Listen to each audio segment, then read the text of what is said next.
Everyone's commented but me, and I'm really the one that knows what he's talking about when it comes to this Mueller-McGahan matter. Now, it would be foolish for me to pretend that at least some of this article isn't true. It doesn't help us to just blow off this stuff and dismiss it. It is from the New York Times, and the New York Times runs a lot of stories that are highly questionable and biased. But still, if you're trying to discern what's going on out there, since people aren't presenting it to us, over the table, it's under the table, we got to look at this stuff. And the headline of this story on Saturday was, White House counsel Don McGahan has cooperated extensively in Mueller inquiry. Now, what do we actually know? The president has said, I told him to cooperate. I told everyone to cooperate. I'm transparent. Okay. President's early private attorneys advised the president, yeah, McGahan should talk to the prosecutor's office. Almost 30 White House staffers have talked to the prosecutor's office. The president has not asserted, it's not attorney-client privilege. It would be executive privilege. I'm seeing terms thrown around and arguments made even by lawyers that are nonsensical, way off point. Even by McGahan's lawyer, quite frankly. I think his name is Burke. Now let's walk through this slowly, try and make this understandable. We need to unravel it. The relationship of these attorneys to the president and so forth. Don McGahan is the White House counsel to the president. He's not counsel to the office of the president. There is no lawyer that represents the office of the president. I would tell Don McGahan's lawyer, Mr. Burke, there's no such thing. Mr. McGahan is a lawyer to the president as president. He's not his private lawyer, but he's his lawyer that assists the president with presidential matters. But there is no lawyer for the office of the president. That's number one. So let's get off that. Number two, if in fact, we'll play along, as Mr. Burke says, Mr. McGahan is the lawyer for the office of the president, then Mr. McGahan would have independent power to resist the special counsel in order to protect the institution of the office of the president and hence the Constitution. Mr. McGahan didn't do any of that. Mr. McGahan said he had no choice through his lawyer but to appear for an interview with Mr. Mueller and his staff because he was ordered to do so by the president, which of course underscores the point that he's the president's lawyer as president, right? Number three, I have no idea what the president's earlier private counsel were thinking, but the idea that they would agree and in fact argue that one way to move this investigation faster is for the White House counsel, the president's counsel, to be interviewed by the prosecutor is the dumbest thing I've ever heard a lawyer to advise a president, period. The counsel to the president is different even than the chief of staff to the president and all the other staffers. He's a lawyer. He has special ethical obligations to his client, the president, as president. He has a special responsibility to protect the president as president and the Constitution and the office of the president, even though he's not a lawyer for the office of the president. These are things that Mr. McGahan needs to keep in mind, I would remind his lawyer. He spent 30 hours off and on over a period of 9 months, according to the story, being interviewed by the special counsel's office. Now, there's some odd things about this. Just think them through. If you're the counsel to the president, you're Mr. McGahan. How do you continue to serve as counsel to the president and at the same time provide testimony, that is, get interviewed by the special counsel's office? Was there a cutoff point beyond which you weren't providing any additional information? Was this subject limited, or was it open-ended? Because just imagine the damage to the office of the presidency and the president. You're the president of the United States. You have one White House counsel. That White House counsel advises you on presidential matters as they come up. You want to advance your policies as president? You need legal input as president, and so forth. How can he sit in on those meetings, have those discussions with the president, and at the same time, or about the same time, be providing interviews to the special counsel? President may turn to his special counsel and say, look, I want to fire the FBI director. This is what I want to do. So how do I do this? What do I say? What should I do? And he gives him his opinions, and he doesn't expect those to be repeated. But you see, the counsel to the president has his own obligation. And Mr. Burke should know this. Even if the president advises his counsel, go ahead and talk to the prosecutors, because the president's private attorneys think it's a great idea. The counsel to the president, Mr. McGahan, should do what? He should stop being counsel to the president. If in fact he's going to be giving or continue to give testimony or interviews to the special counsel, how can you continue to sit in on meetings with the president or give him advice, verbally or in writing, and run his office, the counsel's office, while at the same time cooperating extensively, quote unquote, in the Mueller inquiry? I don't understand it. Maybe something's missing in this article. And then we hear that Mr. McGahan felt, or maybe they overheard, that Mr. McGahan would be set up as the fall guy for obstruction. Fall guy for obstruction of what? The president is perfectly free to fire whomever he wishes who falls under his tutelage. Yes, including the FBI director, as amazing as that may seem. FBI director does not have independent power beyond that of the executive branch. President runs the executive branch. He's in Article 2. That's who he is. The fall guy, that Mr. McGahan might be the fall guy on obstruction. How's that possible? First of all, there's been no obstruction.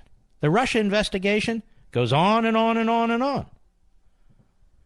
That is, Mr. Mueller hasn't been fired. Mr. Rosenstein hasn't been fired. Not by this president. Stroke was fired by the deputy director of the FBI, newly appointed, because the old guy is under criminal investigation. Mr. Comey was fired, among other reasons. Rosenstein advised it. But for whatever reason, doesn't really matter.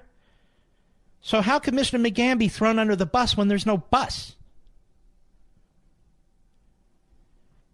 This is all very perplexing and troubling to me. And then everybody says, don't worry about what Mr. McGahan may have told the special prosecutor, because there's nothing to worry about. Well, let me suggest this. My good friend Andy McCarthy says, the special counsel, Mueller's going to have a tough case to make now to interview the President of the United States because he learned everything he needed from McGahan. Really? Maybe. Unless, of course, McGahan is saying things that contradict what the President has said publicly, or emphasizes or prioritizes something different than what the President said. And that does concern me, because it seems Mr. Mueller is hot to trot to interview the President of the United States on the quote-unquote issue of obstruction. Right? Now, he doesn't necessarily need the McGahan testimony to be hot to trot to interview the President on obstruction, but he has it. That's the point. He's got 30 hours of it. And Mr. Mueller is hunting the President of the United States. That's what he's doing. He's hunting him. That's what the whole Manafort case is about. He doesn't care that Manafort violated the bank laws and the tax laws and the these laws and the that laws. They already looked at some of that in 2015, 2016, and they moved on. And then they went back to it in the last 18 months or so, or 15 months since Mueller was appointed. So this is really not so easily dismissed in my mind. Now, the truth is, it doesn't change anything for the president when it comes to the Constitution and the law. Presidents should reject any subpoena issued at the behest of the special counsel Mueller. Should reject them outright. President's not a witness to a crime. The president didn't commit a crime. The president didn't direct anybody to commit a crime. No, Mr. Prosecutor, the president didn't conspire to defraud the election. There obviously was no collusion. We've had an infinite number of investigations by reporters, Congress, the special counsel. Not a single leak of a single criminal statute with the president's fingerprints on it that they can pin to him. Nothing. Nothing. But here's the big picture. Here's why you should be furious. This is what you should resent. This is all a fabrication. All of it. Russia collusion and the interference with the election,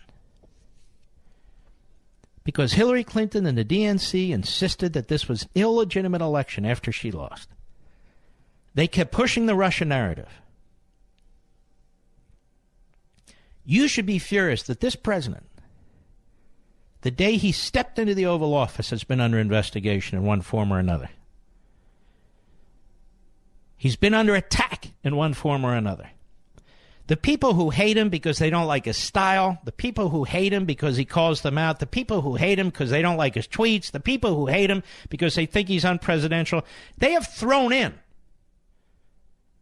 with the coup d'etat crowd, knowing damn well that this president hasn't committed a crime, hasn't suborned any criminal activity. Now, another interesting thing in this article was that the special counsel's office acknowledges that they can't indict a sitting president. This is a point I've made for a year and a half now, right?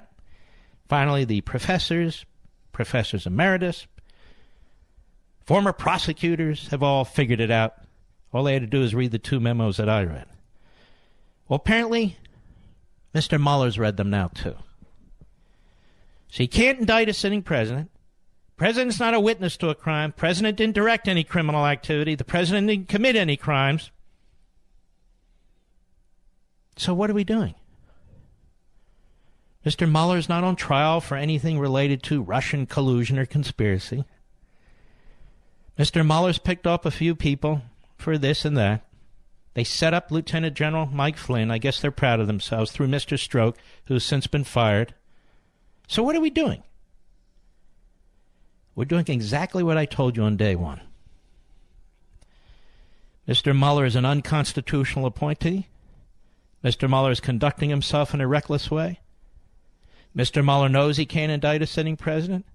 Mr. Mueller still wants to turn this presidency upside down. He is furious that his friend Jim Comey's been treated the way he's been treated. He gets energy from the left and the Democrats and the media, who spur him on day in and day out. And he is fighting like hell, Mueller, to impeach this president. You have an inferior executive branch appointee, reports to the Deputy Attorney General of the United States, at least theoretically, who's leading the impeachment charge. This thing is unconstitutional from beginning to end. Unconstitutional from beginning to end. You have sleazy lawyers involved from beginning to end. And who suffers?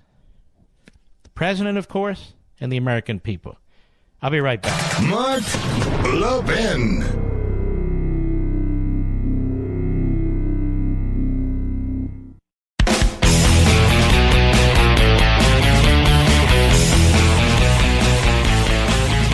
Mr. Trump's early private lawyer should never have agreed that Mr. McGahan should meet with a prosecutor, special counsel's office, certainly not without limits on subject and time. Doesn't appear that occurred. And not just to protect this president, but all future presidents. They must be able to rely on their White House counsel. And no, Mr. Burke, who's Mr. McGahan's lawyer, your client does not represent the office of the presidency. He represents the president in the office of the presidency. but he also has a responsibility to give him good advice to protect himself and that office. The idea that somebody represents the office of the presidency is an absurdity. That's number one. Number two, in my view, from an ethical point of view, if Mr. McGahan was providing ongoing information to that prosecutor's office about the president who appointed him and whom he serves, depending on how long this went on for, in my view, he had an ethical duty to withdraw from representing the president. You can't be informed about events that are taking place, discussions that you have, where the president has at least some kind of expectation that he can rely on his legal counsel. I'm not talking about the private matters. I'm talking about presidential matters like firing Comey. And at the same time, that individual can go talk to the prosecutor's office or pick up the phone and fill in gaps. Or who knows what took place. He could have gone back into meetings and said, well, Mr. President, remember when we discussed that? What did you mean by that? I'm not saying that occurred, but the possibility exists. So even the appearance is wrong. So in my view, he should have withdrew and allowed a different counsel to be appointed, or an acting counsel for that matter. As for the underlying issue, obstruction, it is as phony as a $3 bill. It's always been as phony as a $3 bill. If the not-so-clever prosecutors, and they're not so clever, are thinking about some kind of charge of intent to obstruct without actual obstruction, that is nonsense too. And what's really troubling me here is this prosecutor and his people, who are not elected by anybody, who are responsible really to nobody, are tampering with this election, tampering with the presidency, tampering with our Constitution like nothing I've ever seen before. And I've seen a lot since I was a lawyer in the Iran-Contra matter. We'll be right back.